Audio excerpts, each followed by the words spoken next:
အားလုံးပဲမင်္ဂလာပါဒီနေ့ calculation တစ်ခုလုပ်ကြည့်ကြအောင်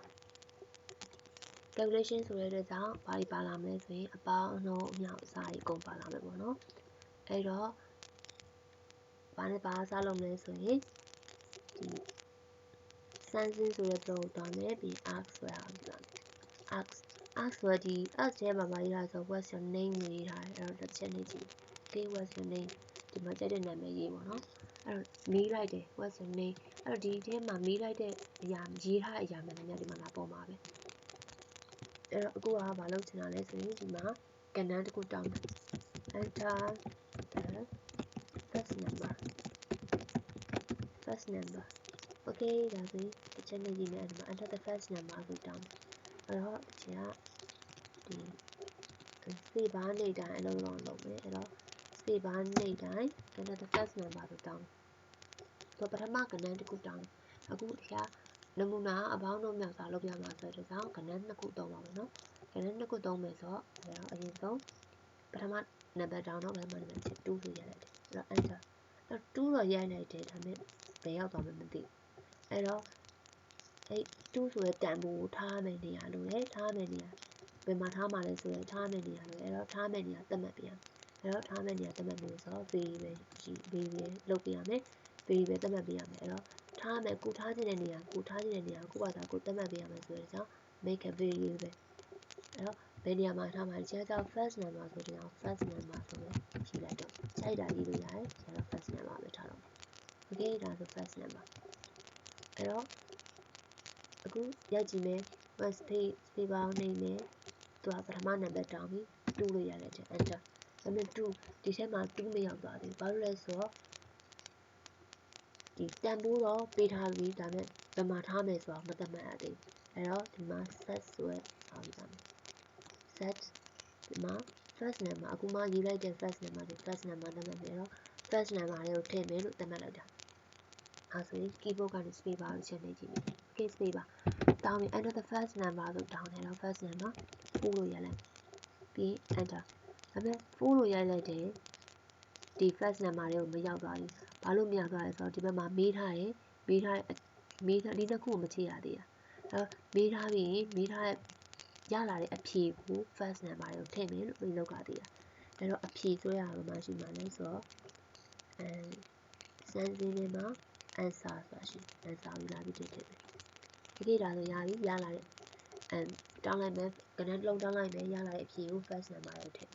အဲဆိုရင် save ပါချက်နေကြည့် okay တောင်း first number ပေးပါဆိုတောင်း first number ရိုက်ထည့်လိုက်အဲဆိုရင်ဘာရိုက်မလဲဆို4လို့ရိုက်လိုက်မယ်4 enter အဲဆိုရင်ဒီမှာ4 first number နဲ့4လို့ဝင်သွားတယ်အဲ့တော့ကဏ္ဍနှစ်ခုပေါင်းပါဆိုတော့နောက်ကဏ္ဍတစ်ခုထပ်တောင်းမယ်ထပ်တောင်းမယ်ဆိုရင်sorry စမ်းစင်းထဲမှာ arc ရှိရယ် arc ရမှာရေးလိုက်မယ် enter sorry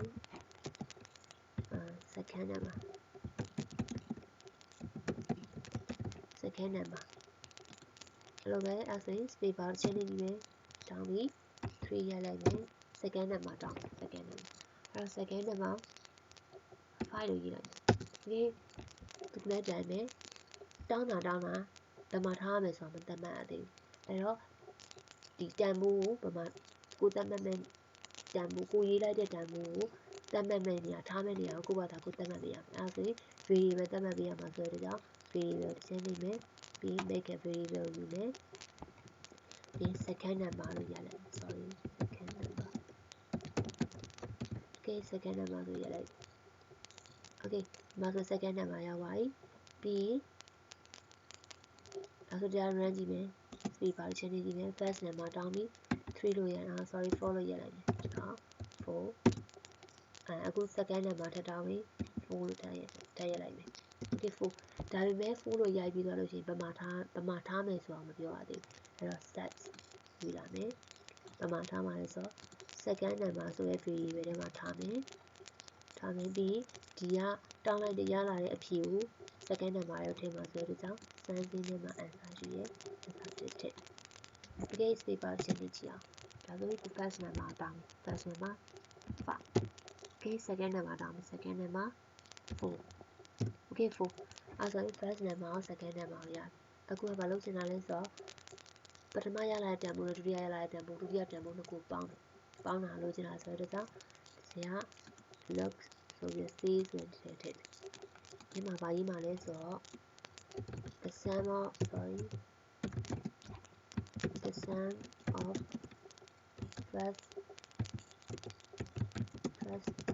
number and second number isဆိုပြီးတော့ထည့်sorry ဒီလိုရေးလို့မရသေးဘူးလို့မရသေးဘူးဆိုတော့ဒီထဲမှာ operator ထဲမှာဒီမှာထည့်ပြီး join ဆိုတဲ့စလုံးထည့်ဘာလို့လဲဆိုတော့ဒီကြားဖြစ်စေချင်တာဒီ the sum of first number and second number is ဆိုပြီးနောက်ကပေါင်းတဲ့တန်ဖိုးဖြစ်စေချင်တာပေါင်းတဲ့တန်ဖိုးပေါ်စေချင်တာအဲဒါကြောင့် join ဆိုတဲ့စလုံးထည့်တယ်နောက်ဒီထဲမှာဒီရားလေးတစ်ချက်လေးကြည့်အောင်အဲ့တော့ apple banana ဆိုပြီးဒီမှာရေးတဲ့စလုံးတွေဒီမှာပေါ်မှာအဲ့တော့ဒီကဒီမှာရေးပြီးဒီကွက်လေးမှာရေးမယ် the sum of first number and second number is ဆိုပြီးရေးမယ်အဲ့ဒါဒီမှာတစ်ချက်လေးကြည့် the sum of first number and second number is banana ဆိုပြီးပေါ့အဲ့တော့ဒီ banana ဆိုတဲ့နေရာမှာဆရာကဒီတန်ဖိုးပေါင်းတဲ့တန်ဖိုးနှစ်ခုရစေချင်တာအဲ့တော့အခုကပေါင်းပါဆိုရင်ဒီအောင်ဒီယူလာမယ်ဒီရဲ့အဲ့တော့ဒီနေရာမှာဘာထည့်မှာလဲဆိုရင် operator variable နှစ်ခု variable first number နဲ့ second number ပေါင်းတာကိုထည့်ပေးမယ်အဲ့လိုထည့်တယ် okay ဒီဟာလေးချက်နေကြည့်မယ်အဲ့ဒါဘာထည့်လာမှာလဲ okay ဒီကတော့ဒီနားလေးကိုချိန်လိုက်မယ်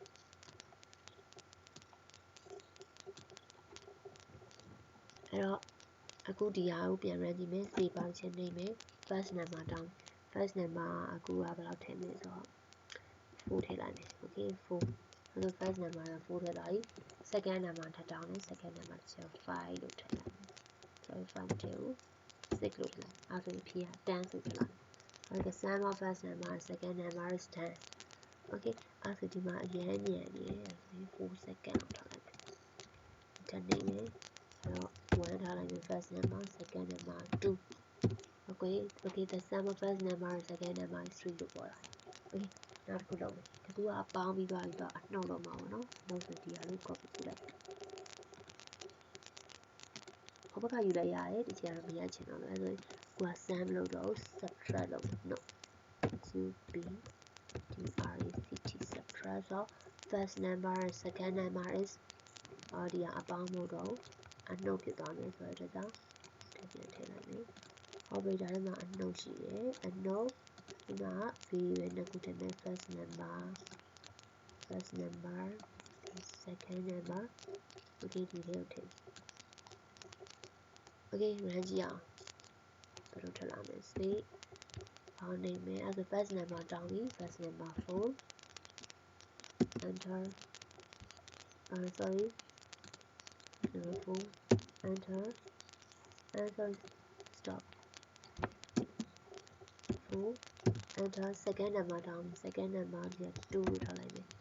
enter the sum of first number and second number is 6ဒါပေါင်းတာကိုကျနှုတ်တာကြတော့ဒီမှာ2ဆိုပြီးလေးရနေကိုနှုတ်တော့နေရတယ် okay အဲ့တော့အခုကအပေါင်းနှုတ်ပြီးသွားအပေါင်းနှုတ်ပြီးအမြောက်လုပ်ကြည့်ကြအောင်အမြောက်ဆိုရင်ဒါအောင်နောက်တစ်ခုထပ်ကူလိုက်stop ကူလိုက်ဒီခုထပ်ကူပြီးကူသွားရင်အခုကပေါင်းနှုတ်ဆိုမြောက် multiple multiple okay the multiple of first number second number is multiple ဆိုတဲ့ကြောင့်ဒီကတော့ပြန်ထည့်ဒီမှာ multiple ဒီမှာအမြောက်ရှိတယ်အမြောက်ကို keyboard မှာ star လို့ရေးရတယ်ဒီမှာလည်းဒီ coding ဘက်တွေမှာ coding program တွေမှာဒီအမြောက်ကို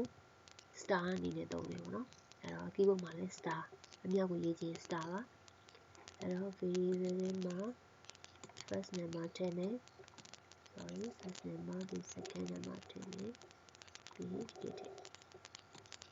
okay တော့ကြည့်အောင်ပြေးပါနေမယ်အဲ့တော့ဒီတစ်ခါ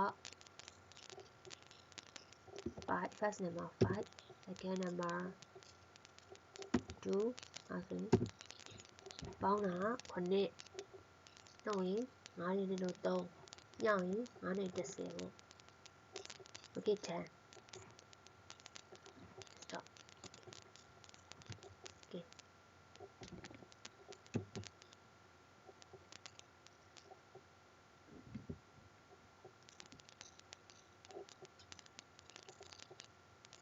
အဲ့တော့